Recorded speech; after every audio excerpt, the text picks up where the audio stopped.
আজারবাইজানের governor যখন হযরত ওমরের কাছে আসলেন, আসার পরে হযরত ওমর ফারুক রাদিয়াল্লাহু তাআলা তার শরীরের মধ্যে দামি পোশাক দেখে থাবা দিয়ে শরীরের দামি পোশাক ধরে নিলেন। ধরে নেওয়ার পরে টান দিয়ে তার শরীরের সব পোশাক ছিঁড়ে ফেললেন। ছিঁড়ে ফেলার পরে আজারবাইজানের গভর্নর ইয়াজ বিন গোলামকে হযরত ওমর বলে, তোমার নাম তো গোলাম, তুমি তো এই গরু ছাগলের মতোই, তুমি তো রাষ্ট্রের গোলাম, তুমি কেন দামি কাপড় পরবা? এটা তো তোমার জন্য মানায় না। রে ইয়াজ বিন গোলাম, এই মুহূর্তে দামি কাপড় পরার অপরাধে আর বাড়িতে দারোয়ান রাখার অপরাধে তোমার গভর্নরের পদটা আমি ওমর ছিনিয়ে নিলাম।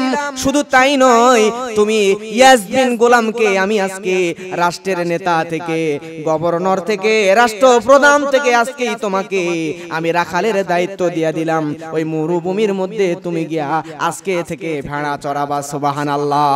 তোমার মধ্যে যেহেতু আমানতদারিতা নাই, তোমার মধ্যে যেহেতু তাকওয়া নাই, তোমাকে আজকে থেকে আর আজারবাইজানের গভর্নর হিসাবে আমি ওমর দেখতে চাই না। জোরে বলেন সুবহানাল্লাহ।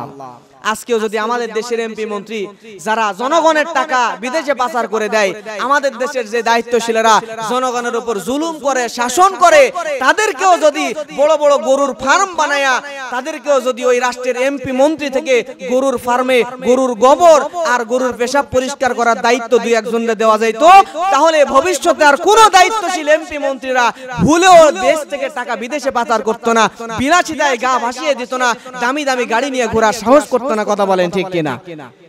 ইসলামের সিস্টেমটা এরকম, যদি কাউকে দায়িত্ব নেতৃত্ব দিতে চান, খেলাফত দিতে চান, তাহলে তাকে জোর করে দিতে হতো। জোর করে কেউ ক্ষমতা নিতে চাইতো না। আজকালকে বাংলাদেশেও তো তাই নাকি? জোর করে ক্ষমতা তো নিতে চায় না, জোর করে দিতে হয়। এরকম কি? আজকে আমাদের সমাজে মানুষরা ক্ষমতা জোর করে নিতে চায়, ক্ষমতা ছাড়তে চায় না। কিন্তু খেলাফতের জামানা যখন ছিল তখন জোর করে ক্ষমতা নিতে হয় নাই, বরঞ্চ ক্ষমতা জোর করে তাকে দিতে হয়েছে। ক্ষমতার এই চেয়ারটা নিতেই তারা ভয় করেছে। আবু বকর রাদিয়াল্লাহু তাআলা আনহুর ইন্তেকাল হয়ে গেল, হযরত ওমর রাদিয়াল্লাহু তাআলা আনহু খেলাফতের মসনদে সমাসীন হলেন। খেলাফতের মসনদে সমাসীন হওয়ার পরেই হযরত ওমর রাদিয়াল্লাহু তাআলা আনহুকে একটা উপাধি দেওয়া হলো। উপাধি হচ্ছে আমিরুল মুমিনিন। এটা কিন্তু আবু বকর রাদিয়াল্লাহু তাআলা আনহুরও উপাধি ছিল না, শুধুমাত্র ওমর রাদিয়াল্লাহু তাআলা আনহুকেই প্রথম আমিরুল মুমিনিন বলা হয়েছিল। এই ওমর রাদিয়াল্লাহু তাআলা আনহু তিনি আমিরুল মুমিনিন হযরত ওমর 1 বছর 2 বছর নয়, হযরত আবু বকরের ইন্তেকালের পরে 10.5 বছর অর্থাৎ 10 বছর 6 মাস একটানা খেলাফত কায়েম করে ইসলামী রাষ্ট্র ব্যবস্থা টিকিয়ে রেখেছিলেন। 10.5 বছর একটানা তিনি রাষ্ট্রনায়ক ছিলেন, প্রেসিডেন্ট ছিলেন। জোরে বলেন সুবহানাল্লাহ। এই 10 বছর হযরত ওমর রাদিয়াল্লাহু তাআলা আনহু রাষ্ট্রপ্রধান থেকে, প্রেসিডেন্ট থেকে তিনি সফল ছিলেন নাকি ব্যর্থ ছিলেন? তিনি কেমন সফল ছিলেন? সফলতার কতখানি দ্বার প্রান্তে হযরত ওমর পৌঁছে গিয়েছিলেন দেখেন। তিনি সর্বপ্রথম ইরাক বিজয় করলেন, এরপরে মাদিয়ান বিজয় করলেন, দামেস্ক বিজয় করলেন, ফাহাল বিজয় করলেন, হামস বিজয় করলেন, ইয়ারমুক বিজয় করলেন, বাইতুল মাকদাস বিজয় করলেন, ফিলিস্তিন বিজয় করলেন, কায়সারিয়া, খুজাকিস্তান, জাজিরা, পারস্য, আজারবাইজান, তাজিকিস্তান, এরপরে সিস্তান, কারমান, খুরাসান, ইস্কেন্দারিয়া, মিশর, এরকম একটা দুইটা নয়, হযরত ওমর ফারুক এই মাত্র 10.5 বছরে ইতিহাসবিদরা লিখেছেন 1036টা শহর তিনি বিজয় করে ফেলেছিলেন। সুবহানাল্লাহ। প্রিয় ভাইরা, এতগুলো দেশ, এতগুলো শহর বিজয় করে ফেললেন হযরত ওমর। তাহলে তিনি সফল রাষ্ট্রনায়ক নাকি ব্যর্থ? সফল রাষ্ট্রনায়ক। আরে হযরত ওমরের মতো একজন রাষ্ট্রনায়ক যদি আমাদের কপালে জুটতো, আমাদের জীবনটাই ধন্য হয়ে যেত। সুবহানাল্লাহ।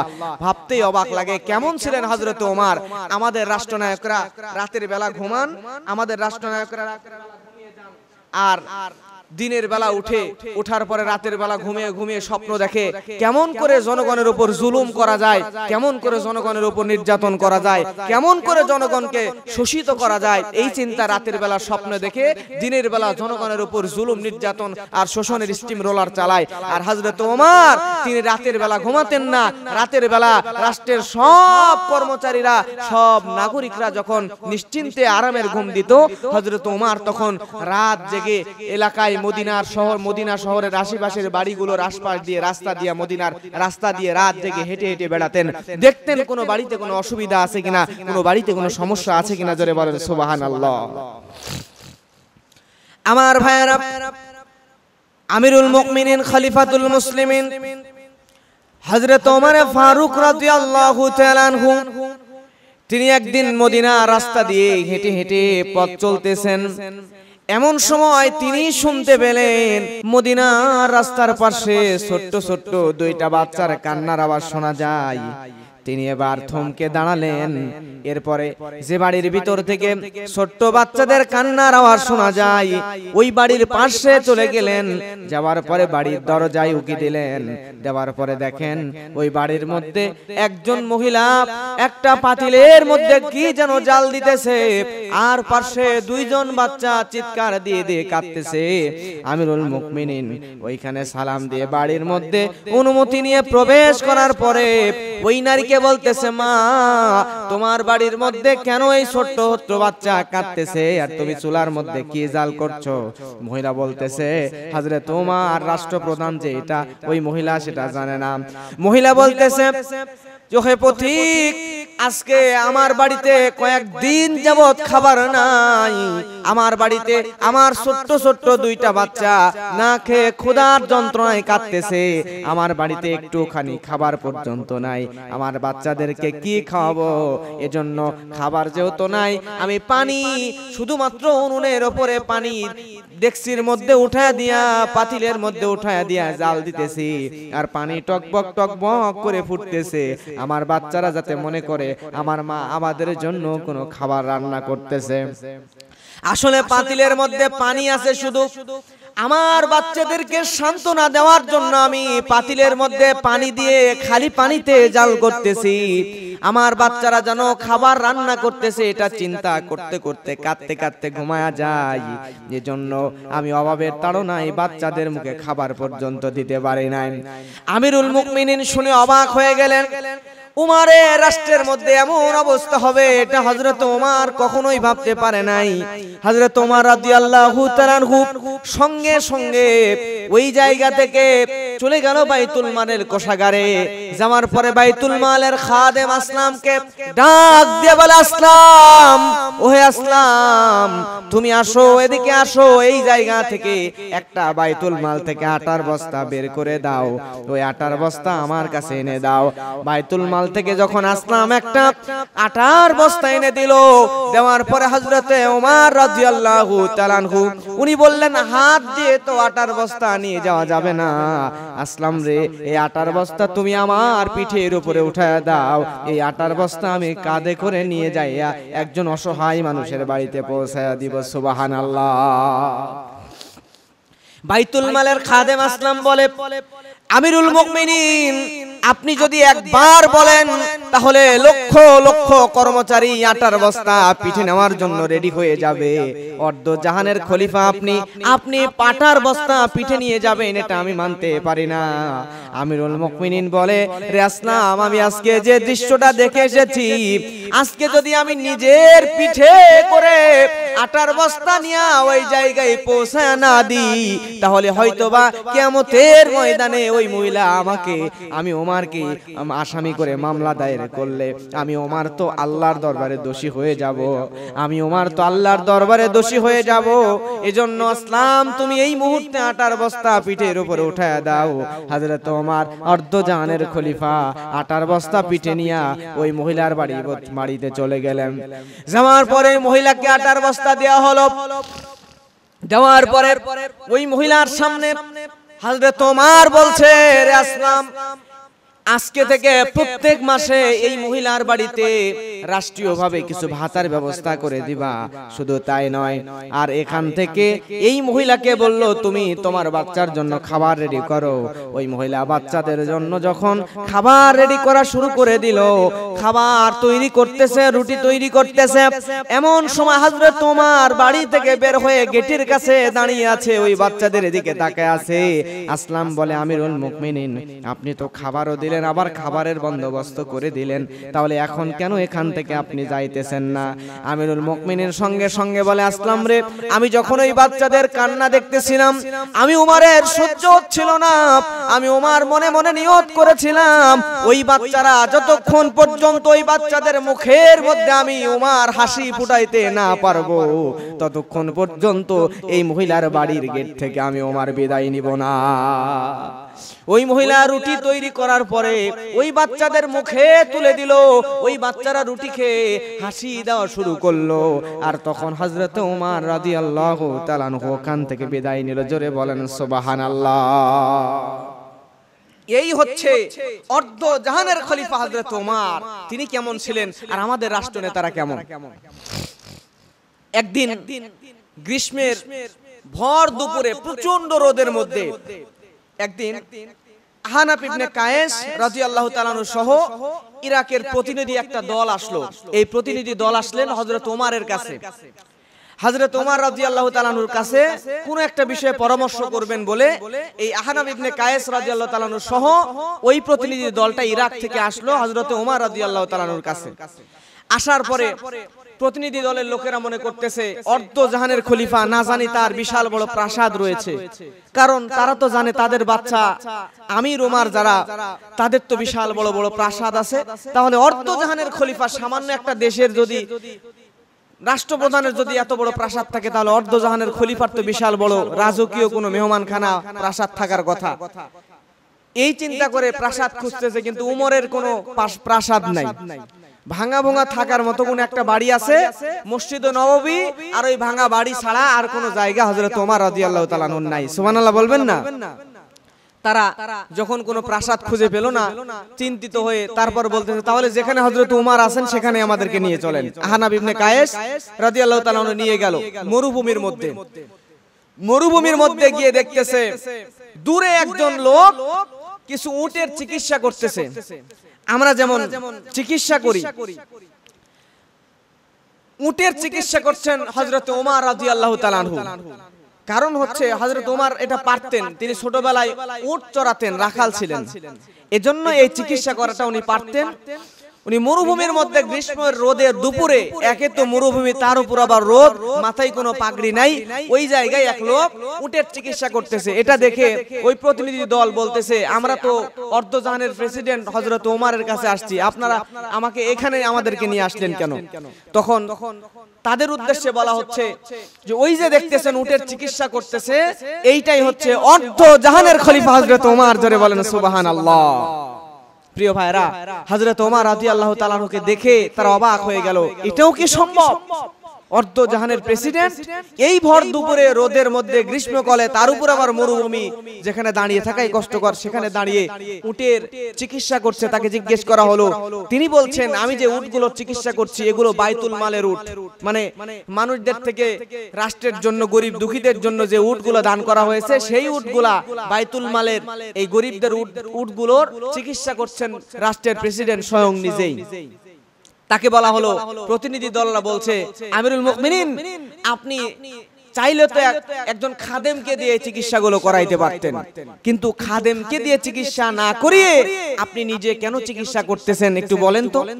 হযরত ওমর তখন বলছে, তোমরা হয়তো জানো না, এই মদিনাতে যত জনগণ আছে, যত মানুষ আছে, সব মানুষের খাদেম হচ্ছি আমি ওমর। জোরে বলেন সুবহানাল্লাহ। তার মানে এখানে আর কোনো খাদেম নাই, খাদেম থাকলেও সেই খাদেমরাও যদি এই এলাকার জনগণ হয়, ওই জনগণ, ওই মানুষের খাদেম হচ্ছে আমি, রাষ্ট্রপ্রধান হযরত ওমর। অর্থাৎ আমার চাইতে বড় খাদেম, আমার চাইতে বড় জনগণের চাকর এই এলাকার একটাও নাই, তাহলে কারে আমি দিয়ে এই কাজটা করাবো? প্রিয় ভাইরা আমার, একবার আজারবাইজানের গভর্নর উতবা ইবনে ফারাকাত, এই উতবা ইবনে ফারাকাত তিনি খাফস নামক খাবার খেতে খুব পছন্দ করতেন। এই খাফস হলো খেজুর দিয়া, কিশমিশ দিয়া এবং মধু দিয়া তৈরি একটা উন্নত মানের হালুয়া। এই খাফস নামক খাবারটা খেতে খুব বেশি পছন্দ করতেন। এই খাফস খেতে এত পছন্দ করতেন উতবা ইবনে ফারাকাত, তিনি সব সময় খাফস খেতেন, এই হালুয়া খাইতেন, খেজুর কিশমিশ মধু দিয়ে তৈরি এই উন্নত মানের হালুয়া খেতে এতটাই পছন্দ করতেন, সব সময় এটা খাইতেন। একদিন তিনি চিন্তা করলেন, আমি যদি অর্ধ জাহানের প্রেসিডেন্ট হযরত ওমরকে এই খাফস একবার খাওয়াইতে পারি, তাহলে এটা খেলে উনি খুশি হয়ে আমার জন্য তো হয়তো আরো বড় পদের ব্যবস্থা করে দিবেন। সুবহানাল্লাহ বলবেন না? দেখবেন আমাদের সমাজেরও কিছু আতিপাতি সাথী নেতা আছে, যেই নেতাগুলা বড় বড় নেতাদেরকে দাওয়াত দিয়ে খাওয়ায়, বিভিন্ন কিছু খাওয়ানোর চেষ্টা করে। খাওয়ানোর উদ্দেশ্য হচ্ছে যে আমি যদি নেতার মনে একবার জয় করতে পারি, তাহলে আমাকে সহসভাপতি থেকে সভাপতি বানায় দিবে, অথবা উপজেলা সভাপতি থেকে জেলায় নিয়ে চলে যাবে, ইউনিয়ন চেয়ারম্যান থেকে হয়তো বা এমপি নমিনেশন দিয়ে দিবে। এরকম চিন্তা করে বড় বড় নেতাদেরকে খাওয়ায়, টাকা পয়সা মানে অনেক কিছু খাওয়ায় আর কি। ঠিক তেমন করে এই আজারবাইজানের গভর্নর চিন্তা করলো, হযরত ওমর অর্ধজাহানের প্রেসিডেন্ট, তাকে যদি আমি একবার এই খাফস খাওয়ায়া তার মনটা জয় করতে পারি, তাহলে আমার পর তো এমনিতে আরো শুধু আজারবাইজানের গভর্নর আছে, আরো বড় বড় রাষ্ট্রের দায়িত্ব দিয়ে দিতে পারে। এই চিন্তা করে আজারবাইজানের গভর্নর দুই ডেস্কি অর্থাৎ দুই পাতিল খাফস রেডি করলেন, এই হালুয়া রেডি করলেন, তৈরি করলেন, তো আবার উন্নত মানের আরো বেশি স্পেশাল করে তৈরি করলেন। তৈরি করার পরে হযরত ওমরের উদ্দেশ্যে পাঠিয়ে দিলেন হাদিয়া দেওয়ার জন্য। আমার ভাইরা, হযরত ওমর রাদিয়াল্লাহু তাআলা আনহুর কাছে যখন এই খাফস পাঠিয়ে দেওয়া হলো, ওমর রাদিয়াল্লাহু তাআলা আনহু তিনি এই পাতিল থেকে খাফস বের করলেন। করার পরে ওইখান থেকে একটুখানি হালুয়া খাফস মুখের মধ্যে নিয়ে দিলেন। এত সুস্বাদু, এত মজা লাগলো হযরত ওমরের কাছে। তিনি বললেন, আলহামদুলিল্লাহ, অসাধারণ খাবার, এত সুন্দর খাবার আমি খেলাম। তার মানে মনে হয় আজারবাইজানের সাধারণ জনগণেরাও এই দামি দামি খাবার তিন বেলা তারা খেতে পায়। সুবহানাল্লাহ। এ কথা বলার পরে যেই লোকটা খাবার খাফস নিয়ে এসেছিল, সেই লোক বলছে, আমিরুল মুমিনিন, আপনি এটা কি বললেন? আজারবাইজানের প্রেসিডেন্ট এইটা খাচ্ছে। আজারবাইজানের মধ্যে সবচাইতে ধনী মানুষ যেইগুলা, ওই ধনী মানুষগুলাই শুধু এই খাফস খেতে পারে, আর সাধারণ গরিব মানুষ খাফস তো দূরের কথা, সাধারণ গোশত মাংস, সাধারণ হালুয়াও পায় না, শুধু রুটিও অনেকে খেয়ে জীবন ধারণ করে। এমন কথা শোনার পরে খলিফা হযরত ওমর রাদিয়াল্লাহু তাআলা আনহু রেগে গেলেন। সঙ্গে সঙ্গে আজারবাইজানের গভর্নর উতবা ইবনে ফারাকাতকে ডাক দিয়ে বললেন, রে উতবা ইবনে ফারাকাত, তুমি যেই খাফস তিন বেলা খাও, যেই খাফস নামক উন্নত মানের হালুয়া তুমি খাও, এই খাফস তো তোমার বাবার টাকা দিয়ে তৈরি করা না, এটা তো রাষ্ট্রের জনগণের টাকা দিয়ে তৈরি করা। আজকে থেকে তোমার খাফস খাওয়া বন্ধ, আজকে থেকে তুমি আর খাফস খেতে পারবে না। প্রিয় ভাইরা আমার, এইবারে সঙ্গে সঙ্গে হযরত ওমর রাদিয়াল্লাহু তাআলা আনহু তাকে বললেন, রে আজারবাইজানের প্রেসিডেন্ট গভর্নর, তুমি শুনে নাও, তুমি আজকে থেকে খাফস তো খেতে পারবাই না যতদিন পর্যন্ত তোমার রাষ্ট্রের, তোমার ওই এলাকার সব সাধারণ জনগণ তিন বেলা খাফস খেতে না পারবে, ততদিন পর্যন্ত তোমাকে আমি ওমর এই খাফস খাওয়ার আর অনুমতি দেব না। আর আজকে আমাদের দেশের নেতাগুলা দেখবেন সব কুরমা পোলাও, বড় বড় মুরগির রোস্ট, ছাগল, উটদুম্বা, মানে অনেক রকমের খাবার খায়। আর সাধারণ জনগণ, আপনারা যদি সান্তাহার রেলওয়ে স্টেশনে যান, এরপরে বালুডাঙ্গা বাস স্ট্যান্ডে যান, ঢাকা বাস স্ট্যান্ডে যান, তাহলে দেখতে পাবেন এমন কিছু গরিব মানুষ অসহায় রাতের বেলা ওই স্টেশনে শুয়ে আছে। মাহফিল করে বহু রাত্রে যখন ফিরে আসি, আসার সময় দেখি যে স্টেশনের পাশে শুয়ে আছে, বাস স্ট্যান্ডের পাশে শুয়ে আছে, খাবার নাই। রাতের বেলা আপনি যদি একটু রুটি খাইতে খাইতে অর্ধেকটা ফালায়া দেন, রাস্তায় যেমন কুকুর কুকুর বিড়ালরা খুঁটে খুঁটে খায়, ওই রকম করে ডাস্টবিন থেকে ওই গরিব মানুষগুলা খাবার তুলে তুলে খায়, যাদের খাবার তিন বেলা খাওয়ার মতো সামর্থ্যও নাই। এমন গরিব মানুষ আমার দেশে আছে, তারপরও আমার দেশের রাষ্ট্রের বড় বড় নেতারা ঠিক তিন বেলা ঠিক মতো খাবার তো খায়, আবার তাদেরকে খাবারের ব্যবস্থা করেই না, আবার তাদের হাড্ডি মাংস রক্ত পর্যন্ত চুষে চুষে ব্যাংক ব্যালেন্স করে বিদেশে টাকা পাচার করে। কথা বলেন ঠিক কিনা? আমার প্রিয় ভাইরা লক্ষ্য করেন, হযরত ওমর রাদিয়াল্লাহু তাআলা এভাবে রেগে গেলেন। এই হযরত ওমর রাদিয়াল্লাহু তাআলা তিনি ছিলেন পৃথিবীর সফল প্রেসিডেন্ট, তিনি ছিলেন পৃথিবীর সফল রাষ্ট্রনায়ক। হযরত ওমর রাদিয়াল্লাহু তাআলা তিনি রাষ্ট্রনায়ক হওয়ার পরে, খলিফা হওয়ার পরে, অদ্য জাহানের প্রেসিডেন্ট হওয়ার পরে হযরত ওমর তার রাষ্ট্রের মধ্যে পাঁচটা আইন চালু করলেন। পাঁচটা রাষ্ট্র পরিচালনার জন্য 5টা বিধান হযরত ওমর চালু করলেন। এই 5টা বিধান চালু করার কারণ হলো ইসলামী রাষ্ট্র যেন সুন্দরভাবে পরিচালনা করা যায়। জোরে বলেন সুবহানাল্লাহ। কয়টা বিধান? জোরে বলেন কয়টা? 5টা বিধান চালু করলেন হযরত ওমর রাদিয়াল্লাহু তাআলা আনহু। এই 5টা বিধানের মধ্যে 1 নাম্বার, যদি কাউকে রাষ্ট্রের দায়িত্ব দেন তাহলে তার জন্য 1 নাম্বার যে বিধানটি চালু করলেন, রাষ্ট্রের দায়িত্ব যাকে দেবেন তার জ্ঞান, আমানতদারিতা এবং তাকওয়া পর্যবেক্ষণ করতেন। রাষ্ট্রের একজনকে এমপি বানাবেন, এমপি বানানোর জন্য সর্বপ্রথম ওই ব্যক্তির জ্ঞান কেমন আছে, ওই ব্যক্তির তাকওয়া, পরহেজগারিতা এবং আমানতদারিতা কেমন আছে। আপনি দায়িত্ব দিয়েছেন অমুক জায়গায় একটা ব্রিজ বানাইতে হবে, ব্রিজের দাম 10 কোটি, ব্রিজ বানাইতে খরচ হবে 10 কোটি। এখন আপনি এমন মানুষকে দায়িত্ব দিলেন যেই মানুষ 10 কোটি টাকা নিয়ে 1.5 কোটি টাকা দিয়া রডের বদলে বাঁশ দিয়ে ব্রিজ বানাইছে, বানানোর পরে যে বাকি আপনার 2 কোটি টাকা খরচ করছে, আর বাকি 8 কোটি টাকা 5 কোটি সুইস ব্যাংকে আর 2 কোটি দিয়ে কানাডায় মনে করেন বাড়ি করে ফেলছে। এই যে আমানতদারিতা নাই, তাকওয়া নাই, পরহেজগারিতা নাই, এমন লোককে যদি আপনি দায়িত্ব দেন তাহলে আপনার অবস্থাটা হবে এমন, আপনিও পরকালে আল্লাহর কাছে জবাবদিহিতার কাতারে শামিল হয়ে যাবেন। এজন্য হযরত ওমর 5টি বিধান চালু করলেন রাষ্ট্র পরিচালনার জন্য।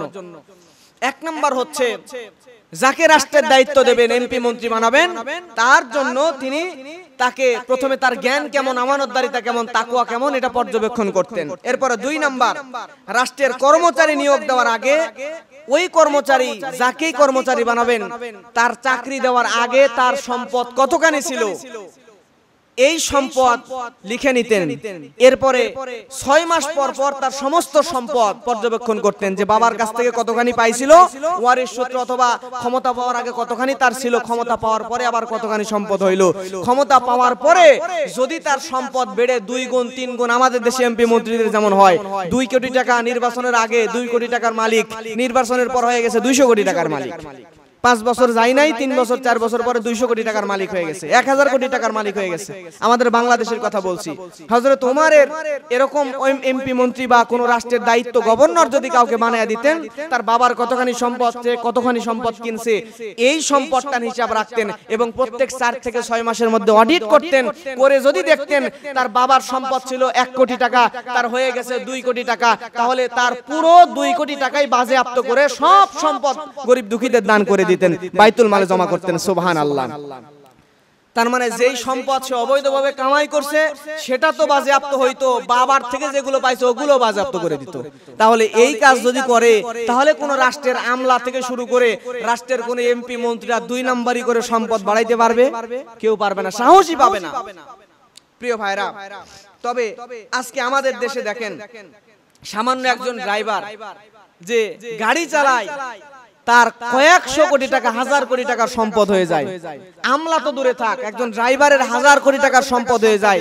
একজন পিয়ন সেনাকে হেলিকপ্টারে করে ঘুরে, একজন পিয়ন হেলিকপ্টারে করে ঘুরে, হেলিকপ্টার ছাড়া কোথাও যায় না, 1000 কোটি টাকার মালিক হয়ে গেছে। এটা হচ্ছে বাংলাদেশের কথা বলছি। আজকে যদি বাংলাদেশে ইসলাম থাকতো, ইসলামী রাষ্ট্র হতো, তাহলে তারা 1 টাকাও দুর্নীতি করার সাহস পেত না। কথা বলেন ঠিক কিনা?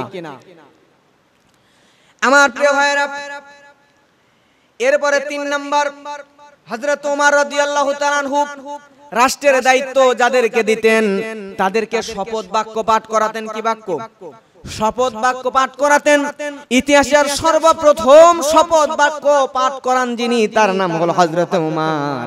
আজকে আমাদের বাংলাদেশের প্রাইম মিনিস্টার, তিনিও যখন দায়িত্ব পেলেন, দায়িত্ব পাওয়ার পরে শপথ বাক্য পাঠ করলেন। আর এই শপথ বাক্য পাঠ করার পরে তিনি শপথ বাক্য যেমন করে পাঠ করেছিলেন, পৃথিবীর বহু দেশে এভাবে শপথ বাক্য পাঠ করা হয়। প্রিয় ভাইরা আমার, ঠিক এভাবে আল্লাহর নবীর সাহাবী হযরত ওমর যখন ক্ষমতা পেলেন, তিনিও সর্বপ্রথম শপথ বাক্য পাঠ করালেন। সুবহানাল্লাহ। এই শপথ বাক্য পাঠ করানোর কারণে হযরত আমিরুল মুমিনিন হযরত ওমর রাদিয়াল্লাহু তাআলা আনহু তিনি শপথ বাক্য পাঠ করালেন। যাদেরকে শপথ পাঠ করালেন তাদেরকে চারটা দায়িত্ব দিয়ে দিলেন। কয়টা? চারটা বিষয়ে তাদেরকে জানায়া দিল।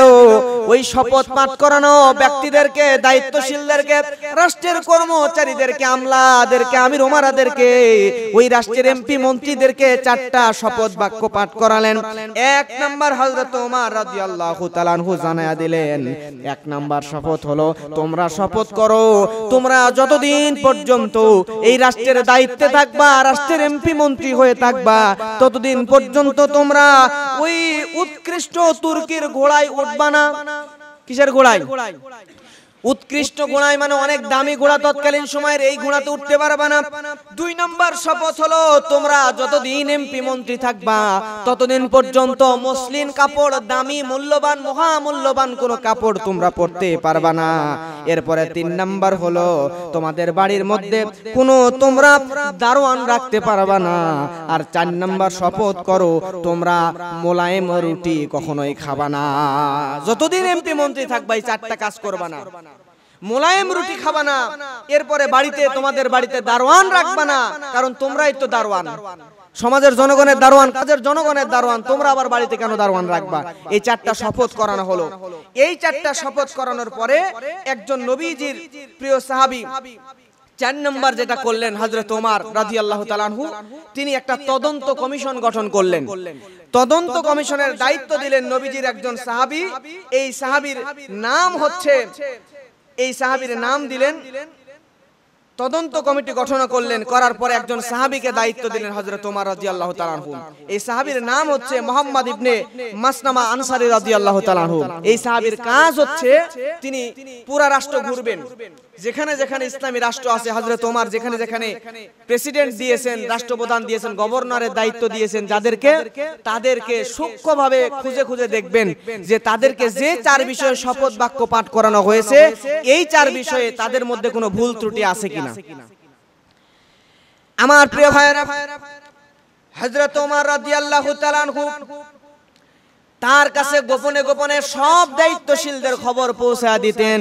এই সাহাবী একদিন হযরত ওমর রাদিয়াল্লাহু তাআলা আনহু মদিনার বাজারে তিনি ঘোরাফেরা করতেছেন। এমন সময় আজারবাইজানের একজন সাধারণ নাগরিক, আজারবাইজানের একজন সাধারণ নাগরিক হযরত ওমর ফারুকের কাছে আসলেন।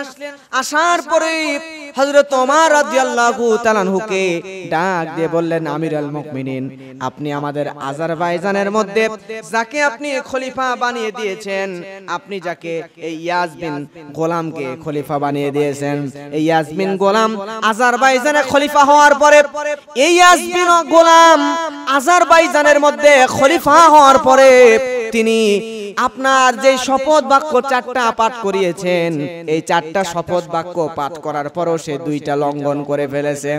সে তৎকালীন সময়ে সবচাইতে দামি পোশাকগুলো পরিধান করে। শুধু তাই নয়, আজারবাইজানে তার বাড়ির মধ্যে দারোয়ান রেখে দিয়েছে। এইবারে আল্লাহর নবীর সাহাবী হযরত ওমর রাদিয়াল্লাহু তাআলা আনহু মুহাম্মদ ইবনে মাসলামা আনসারী রাদিয়াল্লাহু তাআলা আনহুকে দায়িত্ব দিয়ে দিলে, যাও আজারবাইজানে গিয়ে সূক্ষ্মভাবে তদন্ত করো। তদন্ত করে দেখো, ওই যে ইয়াজ বিন গোলাম, তাকে আমরা আজারবাইজানের গভর্নর বানিয়ে দিয়েছি, ওই ইয়াজ বিন গোলাম সত্যিকারেই আজারবাইজানে না, তার পোশাক অনেক দামি নাকি। আর তার এই শুধু পোশাকই নয়, সে তার বাড়িতে দারোয়ান রেখেছে নাকি, খবর নাও। আল্লাহর নবীর সাহাবী চলে গেলেন, খবর নিলেন, সূক্ষ্মভাবে তদন্ত করে দেখলেন সর্বোচ্চ দামি পোশাক পরে আজারবাইজানের গভর্নর ইয়াজ বিন গোলাম। শুধু তাই নয়, তার বাড়ির মধ্যে দারোয়ানও রাখা হয়েছে। হযরত ওমর ফারুক আমির আমিরুল মুমিনিন খলিফাতুল মুসলিমিন আজারবাইজানের গভর্নরকে ডাক দিয়ে দিলেন। আজারবাইজানের গভর্নরকে বলে দিলেন, ও আজারবাইজানের গভর্নর তুমি আমার কাছে আসো। আজারবাইজানের গভর্নর যখন হযরত ওমরের কাছে আসলেন, আসার পরে হযরত ওমর ফারুক রাদিয়াল্লাহু তাআলা খুব তার শরীরের মধ্যে দামি পোশাক দেখে থাবা দিয়ে শরীরের দামি পোশাক ধরে নিলেন। ধরে নেওয়ার পরে টাম দিয়ে তার শরীরের সব পোশাক ছিঁড়ে ফেললেন। ছিঁড়ে ফেলার পরে আজারবাইজানের গভর্নর ইয়াজ বিন গোলামকে হযরত ওমর বলে, তোমার নাম তো গোলাম, তুমি তো ওই গরু ছাগলের মতোই, তুমি তো রাষ্ট্রের গোলাম, তুমি কেন দামি কাপড় পরবা? এটা তো তোমার জন্য মানায় না। রে ইয়াজ বিন গোলাম, এই মুহূর্তে দামি কাপড় পরার অপরাধে আর বাড়িতে দারোয়ান রাখার অপরাধে তোমার গভর্নরের পদটা আমি ওমর ছিনিয়ে নিলাম।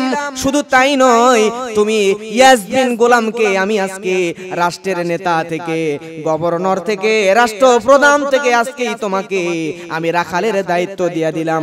ওই মরুভূমির মধ্যে তুমি গিয়া আজকে থেকে ভেড়া চড়াবা। সুবহানাল্লাহ। একজন রাষ্ট্রের প্রধানকে, আমাদের দেশের প্রাইম মিনিস্টারকে যদি আপনি ভেড়া চড়াইতে লাগাইয়া দেন, তাহলে এটা তার জন্য সম্মানজনক হবে? ইয়াজ বিন গোলাম বলেন, আমিরুল মুমিনিন এটা কেমন কথা? আপনি যে কাজ করলেন আর যে কথা বললেন, এর আগে তোমার মৃত্যু হয় ভালো ছিল, মরে যাওয়াই তো ভালো ছিল।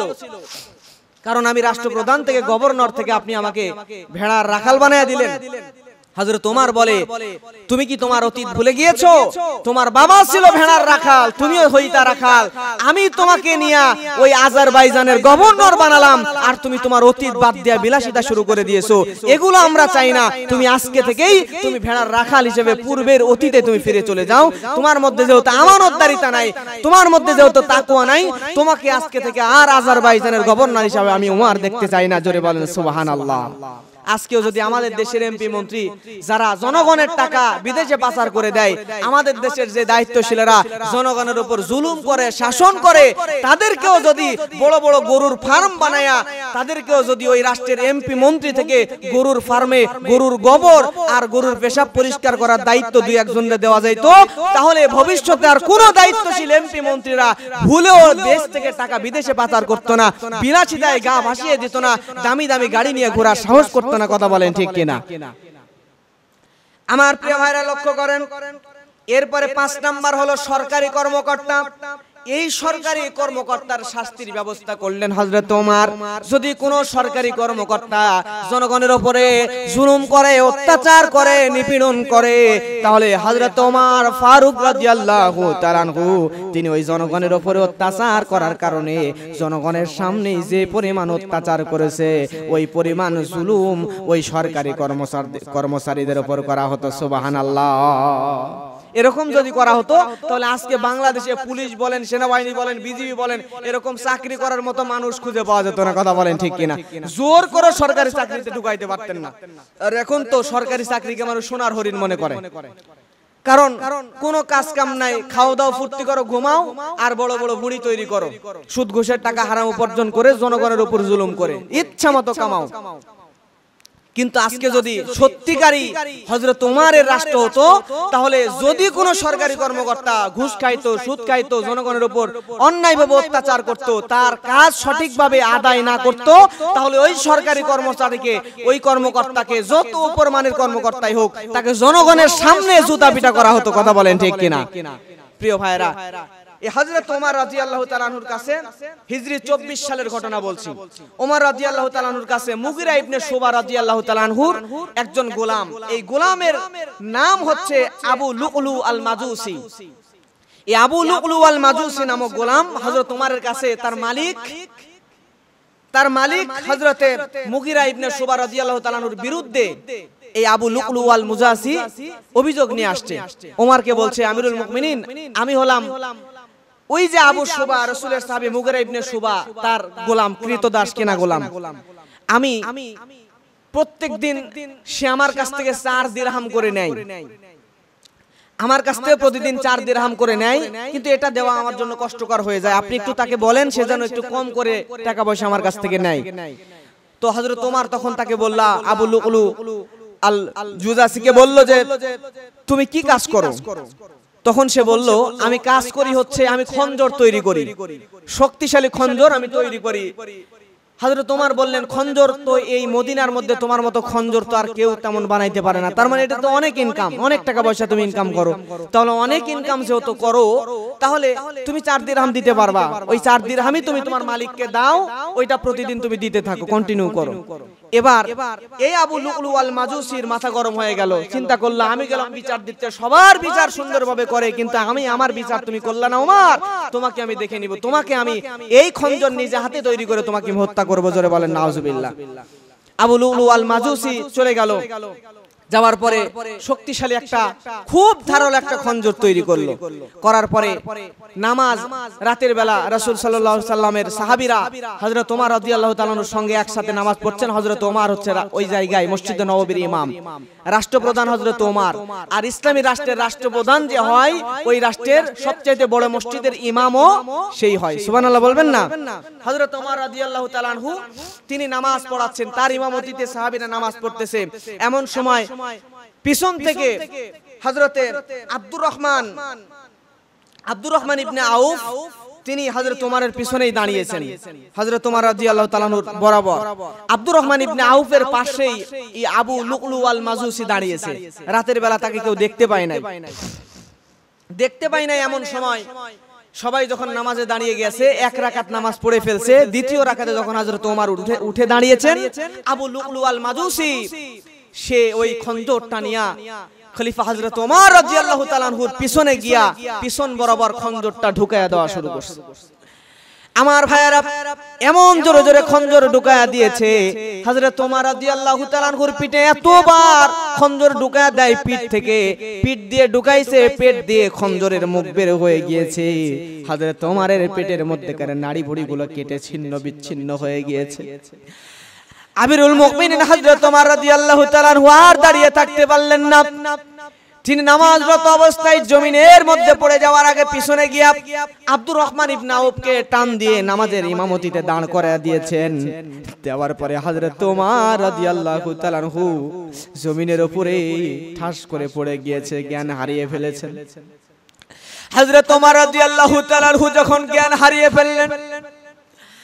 হারিয়ে ফেলার পরে আব্দুর রহমান ইবনে আউফের নেতৃত্বে ইমামতিতে নামাজ হয়ে গেল।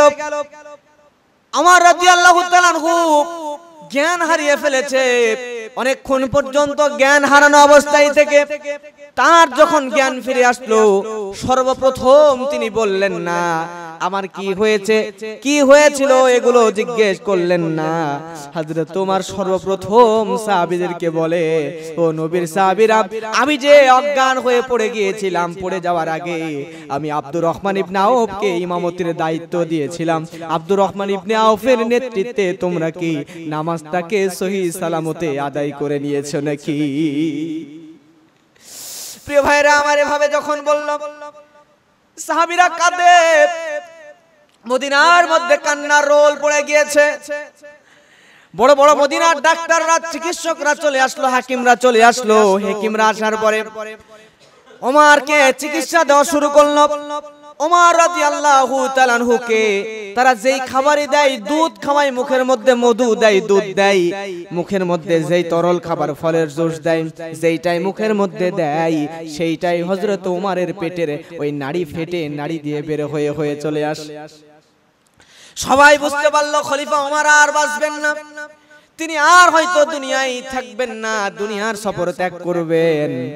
হযরত ওমর তার ছেলে আব্দুল্লাহ বিন ওমরকে ডাক দিয়ে বলে, বাবা রে আব্দুল্লাহ ইবনে ওমর,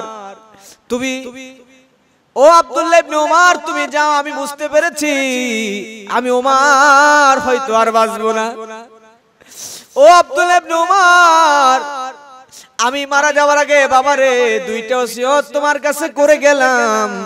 এক নাম্বার ওসিয়ত হলো, আমি মারা যাওয়ার পরে আমার যা সম্পদগুলো আছে সব সম্পদগুলো বিক্রি করে দিবা, বিক্রি করে দিয়া ওই সম্পদ থেকে যত ঋণ আমার আছে সব ঋণগুলো পরিশোধ করে দিবা। বাবারে দুই নম্বর ওসিয়ত হলো, এক্ষুনি তুমি দৌড়ে যাও আম্মাজান হযরত আয়েশার কাছে। আয়েশা রাদিয়াল্লাহু তাআলা আনহার কাছে গিয়ে বলো, আমার আব্বার অবস্থা তো আপনি জানেন, আমার আব্বা হয়তো দুনিয়ার সফর ত্যাগ করবেন। আমার আব্বার বড় আশা নবীজির পাশে হযরত আবু বকরের কবর। হযরত আবু বকরকে কবর দিয়ে আরেকবার একটুখানি জায়গা বাকি আছে। হযরতে ওমর তিনি আপনার কাছে জানতে চাই আয়েশা, তিনি চান ওসিয়ত করে গিয়েছেন আপনি তাকে ওই জায়গাটাতে যদি নবীজির পাশে একটু কবর দেওয়ার অনুমতি দিতেন, আমার বাবা বড়ই ভালো লাগতো, তার মনে অনেক ভালো লাগতো। আমার বাবা ওসিয়ত করে গিয়েছে আপনি যদি অনুমতি না দেন আমার বাবার লাশটাকে যেন মরুভূমির মধ্যে ফালা দিয়ে আসি। প্রিয় ভাইরা আমার, আব্দুর রহমান ইবনে হযরত আব্দুল্লাহ বিন উমর রাদিয়াল্লাহু তাআলা আনহু তিনি চলে গেলেন। আয়েশা রাদিয়াল্লাহু তাআলা আনহুকে যখন বললেন, আয়েশা রাদিয়াল্লাহু তাআলা আনহা তিনি বললেন যে আমি যখন মদিনায় বিপদে পড়ে গিয়েছিলাম, মদিনার সব মানুষ আমার বিরুদ্ধে চলে গেলেও ওই হযরত ওমর একা আমি আয়েশার পক্ষ নিয়েছিল। জোরে বলেন সুবহানাল্লাহ। ওই উমরকে কেমনে আমি ভুলে যাই?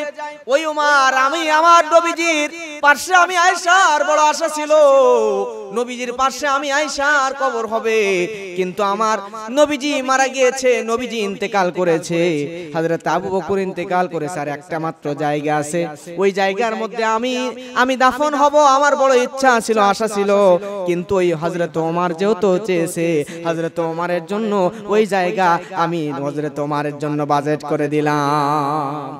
হযরত ওমর রাদিয়াল্লাহু তাআলা আনহুকে ওই জায়গায় কবরস্থ করা হলো। মুহাম্মদ সাল্লাল্লাহু আলাইহি সাল্লামের রওজার পাশে হযরত আবু বকর, হযরত আবু বকরের পাশেই হযরতে ওমর রাদিয়াল্লাহু তাআলা আনহুকে দাফন করা হলো। প্রিয় ভাইরা, আর হযরত ওমর রাদিয়াল্লাহু তাআলা আনহু যেদিন দাফন হয়েছিল, যেদিন ইন্তেকাল করেছিল, সেই দিন মিশরের মধ্যে একজন লোক ফজরের নামাজ পড়ে বের হচ্ছে। বের হওয়ার পরে এই লোকটা একটা কূপের দিকে লক্ষ্য করলো। লক্ষ্য করে দেখতেছে এই কূপের মধ্যে প্রত্যেকটা দিন বাঘ, হরিণ, হায়না, বহু পশু পাখিগুলো একসাথে পানি খায়, কেউ কাউরে আক্রমণ করে না। কিন্তু ওই দিন দেখলো একটা বাঘ একটা হরিণের বাচ্চাকে আক্রমণ করলো, করার পরে হরিণের বাচ্চাকে খেয়ে ফেললো, হত্যা করলো। এই দৃশ্য দেখে ওই লোকটা ইন্না লিল্লাহি ওয়া ইন্না ইলাইহি রাজিউন পড়ে নিলেন। পড়ার পরে তিনি কাঁদতে কাঁদতে চলে গেলেন আর বলতেছেন, হয়তোবা অর্ধ জাহানের প্রেসিডেন্ট হযরত ওমর রাদিয়াল্লাহু তাআলা আনহু আমাদের মধ্যে থেকে বিদায় হয়ে চলে গেছেন। এই ধৈর্যের মূর্ত প্রতীক, ইনসাফের মূর্ত প্রতীক হযরত ওমর হয়তোবা আমাদের কাছ থেকে বিদায় নিয়ে নিয়েছেন। এখন একথা যখন তিনি বললেন, বুঝবেন ভালো করে, মিশর কিন্তু মদিনা থেকে কয়েক হাজার কিলোমিটার দূরে, ফিলিস্তিনের পরে মিশর।